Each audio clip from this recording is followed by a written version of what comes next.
কুকুৰমাৰাৰ dolphin ধাবাত 6 গাঁও আৰক্ষীৰ অভিযান জব্দ 122 বটল বিলাতী সুৰা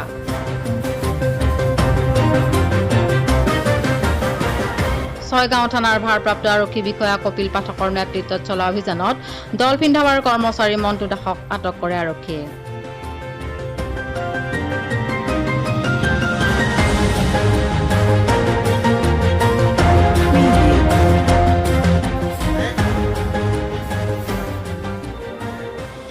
আবকাৰী বিভাগক মেনেজ কৰি দিনৰ পোহৰতে সুৰাৰ বেহাপতৰ অভিযোগ আছে ডলফিন ধাবাৰ বিৰুদ্ধে অৱশেষত 6 গাঁও আৰক্ষীৰ জালত পৰিল ডলফিন ধাবা